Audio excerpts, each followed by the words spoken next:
Estamos de volta. Como superar o arbítrio e o estado de exceção no país? Esse é o assunto do Melhor e Mais Justo de hoje.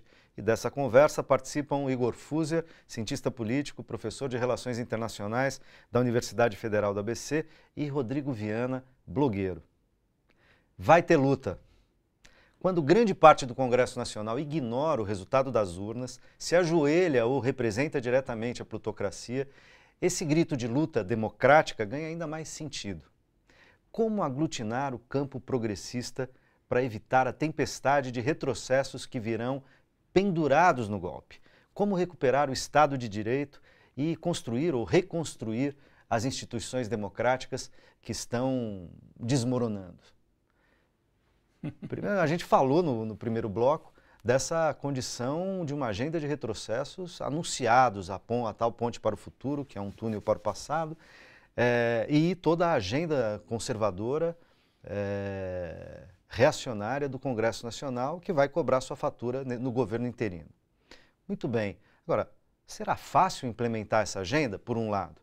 E, por outro lado, como é que a gente resiste e cria alternativas para reconstruir a democracia, inclusive sobre novas bases, tá certo? Porque essa democracia, que a gente teve uma experiência importante, mas com fragilidades que a gente está podendo verificar agora, né, Igor? Olha, quando a gente pensa no que vai ser a resistência, eu acho que nesse momento a gente tem que olhar menos para o Congresso Nacional, para os partidos e mais para a sociedade, né? Quando a gente olha para a sociedade, a gente vê sinais muito promissores do que pode ser o nosso futuro, né? Você olha sobretudo para a juventude da classe trabalhadora que está nas escolas públicas. Essa juventude está resistindo ao golpe, está resistindo ao retrocesso, à sua maneira, de uma forma muito firme, muito corajosa e muito criativa. Esse movimento de ocupação de escolas que nós tivemos no ano passado, já no Rio de Janeiro, aqui em São Paulo, em Goiás, Goiás, e se espraiando para outros lugares do Brasil, né? Volta agora com essa força enorme, né? Aqui em São Paulo ocuparam a Assembleia Legislativa, né? Denunciando o roubo da verba da merenda, né? A luta por um ensino de qualidade, pela defesa do ensino público, da inclusão social no ensino. Isso é um sinal muito interessante, não é? De um lado, porque são os jovens, não é? É o futuro, jovens da classe trabalhadora, não é? E, de outro lado, porque esse movimento é um reflexo do que foram esses 12, 13 anos de aumento da inclusão social. Quer dizer, a gente tem hoje no Brasil milhões e milhões de pessoas que tiveram uma melhora concreta nas suas condições de vida.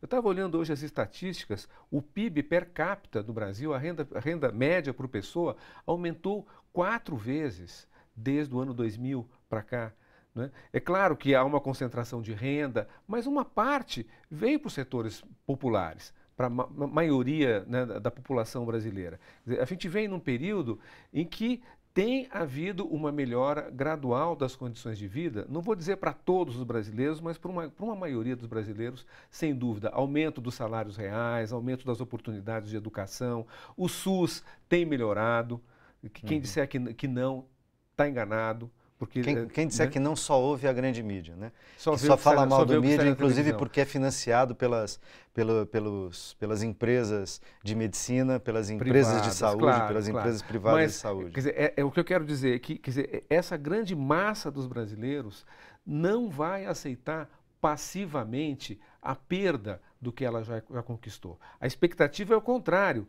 A expectativa é de que esse movimento ele prossiga. Ou seja, ele pressione por mais direitos. Que ele pressione por mais. É aquela famosa frase, né? O que é o sindicalismo? O que quer o sindicalismo? O sindicalismo quer mais. Né? O povo quer mais. Né? E tem direito de querer mais, porque ele tem muito pouco. Né? As condições em que vive a maioria dos brasileiros, a renda média dos brasileiros, a condição média de moradia, né, de infraestrutura urbana é muito baixa.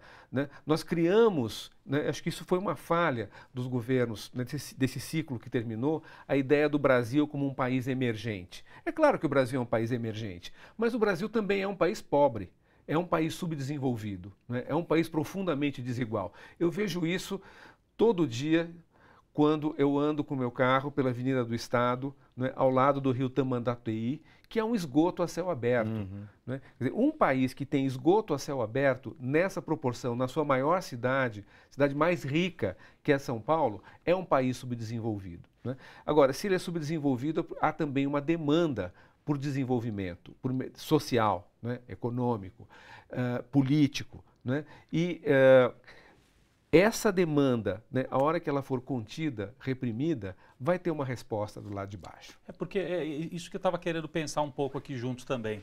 Quer dizer, as dificuldades que o governo Temer, a gente estava falando no primeiro bloco muito da perplexidade diante desse golpe na democracia. Agora, esse governo do Temer, que é um governo ilegítimo, quais são as condições reais que ele tem para implantar o programa que ele se propõe? Tem contradições internas, não vai ser tão simples assim o serviço que o Temer precisa prestar. Ele chega ao poder sem ter sido eleito, as pesquisas mostram que ele teria, se fosse candidato, 1 ou 2% dos votos, então é um sujeito que não tem popularidade, e tem um programa... Quase sequer se elegeu para deputado. Deputado federal na última vez. De um lado você tem com ele o PSDB, que tem aquele discurso mais voltado para a classe média de São Paulo, tem que ter menos Estado, cortar os impostos, cortar. Só que de outro ele tem o PMDB, que na sua base pelo Brasil afora, você imagina se o deputado do PMDB vai ficar feliz se começar a cortar os programas sociais pelo Brasil? Como é que ele vai voltar para o estado dele? Como é que o Temer vai lidar com essa contradição? Ele tem que primeiro dar conta do programa que a Fiesp e os empresários de São Paulo, a classe média de São Paulo querem. Ao mesmo tempo ele tem que dar conta desses programas sociais que já estão aí e que a hora que ele começar a cortar, o povo vai reclamar. Quer dizer, a gente não viu uma grande massa ir para as ruas defender o governo Dilma. Em alguns momentos, os movimentos sociais foram, naquele ato na Paulista tinha gente, assim, teve assim, movimentos organizados, teve. Agora, a grande massa que votou no Lula e na Dilma, né, nas últimas eleições, não foi para a rua para Você está dizendo que os mais pobres estão assistindo. As periferias ainda não saíram... Não saíram porque não sentiram ainda concretamente, até porque, nós não estamos aqui para fazer essa análise nesse momento, né, mas... A Dilma começou o governo dela com um programa liberal. Então, o povo não teve vontade de ir para a rua para defender esse governo, porque talvez não tenha se sentido, bom, mas eu vou defender, mas será que ele está a meu favor também? Uma certa confusão, eu acho que nos setores mais populares, né? Não nos organizados, nos setores organizados, a periferia, isso. Agora, a hora que começar a tirar direitos, se o Temer começar a cortar, e vai ter que cortar, para dar conta do programa que ele apresenta. Dos compromissos que assumiu. Dos compromissos que ele assumiu. Como é que vai ser a reação? Aí vamos começar, mas então eu tinha um outro governo lá atrás que me dava direitos, que reconhecia os meus direitos. Agora tem um que está tirando direitos. Essa é uma equação que acho que é muito complicada para o Temer. Por isso que uma parte do PSDB não quer se comprometer totalmente com o governo. É só o Serra, das grandes lideranças do PSDB, que vai para o governo, até porque está em fim de carreira, acha que ainda pode ser presidente se ajudar o Temer a ter sucesso. Fora isso, tem as disputas internas dentro dessa base ali. PSDB, PMDB, o Kassab.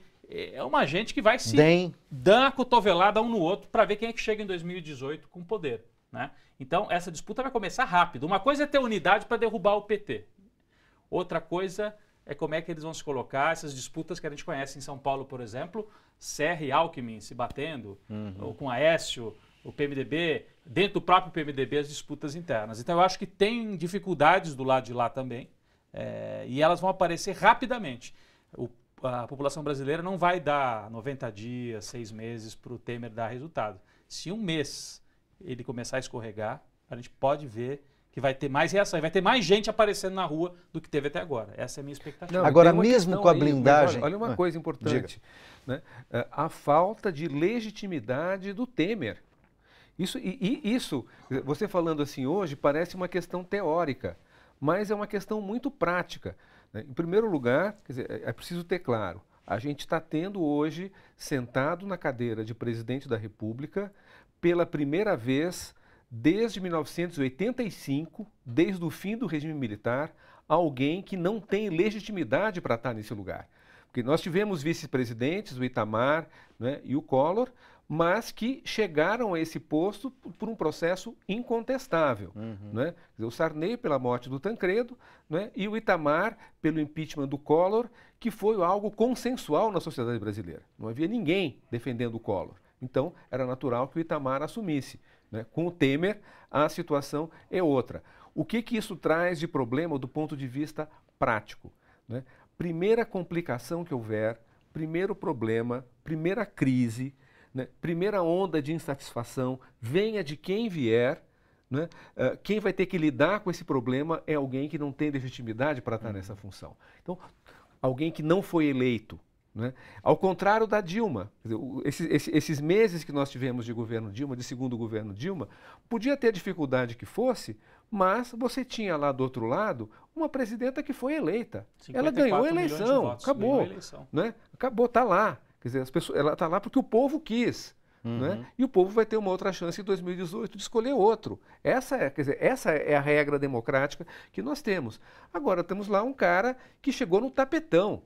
Né? Num golpe mal disfarçado, quer dizer, não encontraram nenhum crime para tirar a Dilma, essa coisa toda. Né? Então, isso aí vai ser um problema. Né? Que nem o Rodrigo falou, eles não têm uma liderança do outro lado. Quem vai ser o próximo presidente da República? Quem é o líder? É o Alckmin. Piada, né? É o Aécio, mais piada ainda. Né? Vai aparecer um aventureiro aí, um juiz desses. O negócio não tem muito sentido acho que uma isso coisa não está criado dessas, ainda, né? Mas a gente tem que lembrar que o governo Itamar também não tinha esse nome. E ele fez o Plano Real e a partir do Plano Real ele inventou o Fernando Henrique para ser candidato a presidente. Então eu não sei se o Michel Temer vai conseguir tirar do colete algo como... O que seria o Plano Real do Michel Temer? Né? Fazer o país crescer de novo? Mas aí é importante se ele conseguir estancar a recessão. Mas o país cresceu bastante recentemente. No caso do Itamar, ali com o real, foi realmente algo muito marcante, que o país vinha de uma inflação avassaladora e conseguiu frear. Inclusive, a esquerda, na época, cometeu o erro de ficar contra a estabilidade do Plano Real. Né? Agora, o que pode ser o Plano Real do Michel Temer? Mas o plano irreal, né? A ponte para o futuro. O plano surreal. Né, o Fernando Henrique, o governo, né, quando era ministro do Itamar, ele acabou associando muito espertamente o nome dele ao plano real, que não é dele. É do Itamar. Eles tinham algo a oferecer. O fim da inflação. Era concreto. Era um presente, digamos. Foi uma conquista, né, uma realização. Agora, o que eles têm? O que o governo Temer tem a oferecer?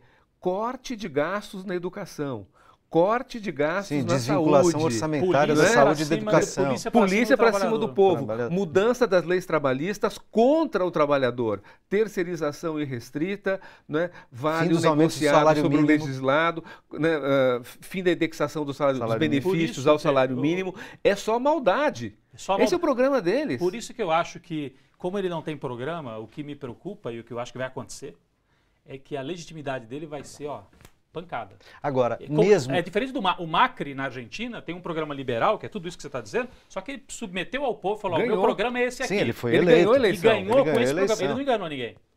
E mesmo assim tem oposição, os sindicatos estão resistindo, o peronismo está resistindo. Então, mas eu queria fazer uma pergunta adicional a isso que vocês estão falando, que é o seguinte, mas mesmo com uma certa blindagem ilusionista que a grande mídia fará, ao menos nos primeiros meses, salvo se o Temer e o governo Temer começar a ferir os compromissos e, enfim, os interesses dos grandes conglomerados de mídia. Mas mesmo com a blindagem que vai ser oferecida, porque não tenham dúvidas, a gente pode fazer até uma aposta aqui no ar, dizer, vocês acham que o governo Temer será massacrado como foi o da Dilma nos últimos meses pela Globo, mesmo que ele faça coisas Eu acho que vai ser aquela cobertura mais pontual, né? Se tiver um escândalo, escapar ali, vão noticiar, mas sem aquela onda midiática que se criou em relação ao Lula, na época do Mensalão, e em relação a Dilma com o Petrolão. Com essa mudança de climas, olha, as coisas estão se acertando, nós temos um conjunto de craques na economia, Meirelles, Ilano, Banco Central, só craques, eu já estou ouvindo isso, são craques da melhor qualidade, eles não vão conseguir fazer tudo em algum tempo, em pouco tempo, mas em 1, 2 anos nós veremos resultados expressivos. Ora, nós estamos diante de uma mudança discursiva muito rápida. Você fala, vai baixar a inflação? A inflação já está baixando. As previsões de inflação para o ano que vem, no governo Dilma, pelo mercado, já é de algo em torno de 6%, 5,7%. Ela já está baixando, não será uma obra do Temer. Quer dizer, eu acho que o Temer vai demorar para dar resultado. E por isso que, como vai demorar para dar resultado, ele vai precisar, num primeiro momento, ter um discurso dos inimigos que ainda estão atrapalhando. Então, repressão na rua e o braço de Curitiba, porque o juiz Moro vai continuar atuando. Hoje mesmo aceitou denúncias relativas ao processo do Celso Daniel, lá de trás, né? Até chama Carbono 14 a operação, porque é uma referência a coisa muito antiga. Então, eu acho que tem duas operações. Uma, ordem e pancada em quem estiver atrapalhando. E assim você tem um discurso, olha, estamos tentando arrumar a casa e esses caras não deixam. E segundo, vão tentar criminalizar o Lula. Eu acho que tem a expectativa de que o Moro vai tentar prender o Lula. Não sei se ele vai ter coragem para isso, mas acho que vai tentar. E o PT, tentar caçar o registro, criar mais constrangimentos, massacrar nas eleições, um constrangimento geral. Para evitar geral. Qualquer tipo de reação em 2018. Isso. Né? Agora, aí, Rodrigo, quem tem que ver é o seguinte, eu acho que não é que o Temer vai demorar para dar bons resultados na economia. Não vai haver bons resultados na economia. Eu estou lendo as entrevistas dos banqueiros... Mas a volta de crescimento, parar de cair o PIB, por exemplo. Olha, é discutível isso. Eu tenho visto entrevistas de economistas-chefes de bancos estrangeiros que operam no Brasil. Eles estão dizendo o seguinte, que o que está sendo proposto por esses setores que agora estão chegando ao governo com o golpe é insuficiente. Tem que cortar mais, tem que ter mais superávit, né? Tem que ter uma política de austeridade ainda mais dura. Agora, política de austeridade a gente sabe o que significa. É Grécia. É recessão. Né? Então, é cortar empregos, é cortar renda, né? É esfriar a economia. Né? Então, quer dizer, a receita econômica que essas pessoas estão trazendo é a receita que levou a Europa para o buraco. Com uma diferença, a Europa tem gordura para queimar. A Europa tem estado de bem-estar social, tem seguro-desemprego, tem, enfim, uma grande maioria da população com um nível razoável de vida. Né? No Brasil, a gente tem milhões de pessoas que recém saíram da miséria e que podem muito facilmente ser empurradas para a miséria de novo. De certa maneira, já estão sendo pelos problemas econômicos. Né? Eu não consigo ver, se eu me coloco no lugar de um empresário, vamos investir, porque agora o país vai crescer, agora vai bombar. Né? Eu, se tivesse muito dinheiro e fosse pensar só no bem do meu dinheiro, eu ia continuar na especulação financeira. Para que eu vou correr risco nesse país complicado, né? Uma economia que aí só fala em cortar, se vai cortando quem é que vai consumir, tem um né? Corte de investimentos, corte de obras de infraestrutura. Concessão, né? Tem um sujeito chamado Moreira Franco, que não virou ministro, mas que foi nomeado para coordenar o que eles chamam de fazer as concessões. Privatizações. Privatizações e parcerias, PPPs, que, para ser bem justo também, no governo Dilma foram mantidos, né? Inclusive na área dos aeroportos, por exemplo. Mas aprofundar isso, conceder mais, eu não sei até onde podem chegar essas concessões. E trazer empresas de fora do Brasil, porque esse golpe tem parcerias internacionais. Um braço econômico claro, internacional né? importante. Então as empreiteiras brasileiras foram massacradas e quebradas, né? Em parte com alguma justiça, porque corrompiam mesmo. Mas uma coisa é você punir o dono da empresa que corrompia, outra coisa é punir os empregados e acabar com os empregos e com o setor em que o Brasil... Punir o CNPJ em vez de punir o CPF, exatamente. Né, das pessoas, dos corruptos. O Brasil estava ocupando espaço internacional com essas empreiteiras, na África, na América Latina, né? Eram empresas já multinacionais brasileiras. Com a Lava Jato, essas empresas foram massacradas. Então, trazer empresas, eu estava lendo já algumas empresas internacionais para a área de construção e para operar talvez nas concessões de infraestrutura e na área de petróleo. Então, apostar nesse capital internacional é uma mudança, eu acho, de modelo econômico, né? Em que você, a teoria da dependência, né, do Fernando Henrique, né, você não precisa ser independente para se desenvolver. A gente pega uma carona aqui com os Estados Unidos, né?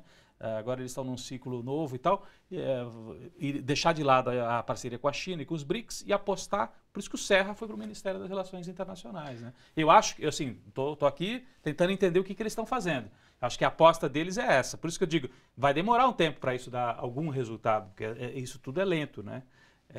Resultado, bom, primeiro a gente vai ter quebra de direitos e tudo, mas mesmo assim, para que a economia volte a crescer, para que o desemprego pare, né? Então, eu acho que para 2017 talvez alguma coisa, mas vai demorar. Então, foi bem lembrado pelo Rodrigo a questão do petróleo, do pré-sal. Porque quer dizer, uma das questões centrais de fundo nesse processo que nós estamos vivendo é o controle da Petrobras e o controle das reservas do pré-sal, que é a maior reserva de petróleo encontrada no mundo nos últimos 30 anos. né? Quando a gente pensa em petróleo, a gente pensa em primeiro lugar, bom, quem que vai ficar com o lucro da venda do petróleo? Né? Nesse sentido, está muito claro, né? O próprio Serra, né? Ele já declarou publicamente, né, a defesa dos interesses da Chevron, que é uma das grandes empresas estrangeiras. Quer dizer, vão então De mudar as leis do petróleo, americana. mudar as leis do petróleo para favorecer as empresas estrangeiras. Mas o petróleo não é só isso. O petróleo também, e a maneira como o governo que terminou, né, o governo do Lula e da Dilma encaravam o pré-sal, era como uma oportunidade de desenvolvimento Cadeia nacional. produtiva. Cadeias produtivas, as regras de conteúdo local, para que o navio que vai lá, né, com a sonda para perfurar, para retirar o petróleo, ser um navio fabricado no Brasil. Com essa política, se ressuscitou a indústria naval brasileira. Foram mais de 100 mil empregos criados nos estaleiros. Né? Isso só nesse começo. Né? E viria muito mais pela frente. Tudo isso foi cancelado. Além dos royalties, aí, né? além da venda do petróleo. Além né? do dinheiro da venda do petróleo, que ia para um fundo social para financiar saúde e educação. Né? Isso não vai ter mais fundo social. Esse dinheiro vai para as multinacionais.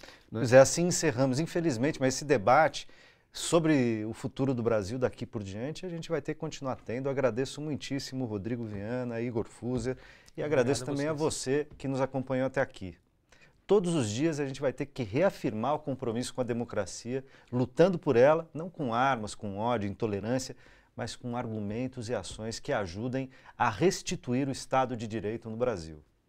Cada voz, cada gesto, cada ação será importante para reconstruir a democracia, para começar de novo, como disse o Pepe Mujica, começar de novo a caminhada em direção ao futuro. Um forte abraço.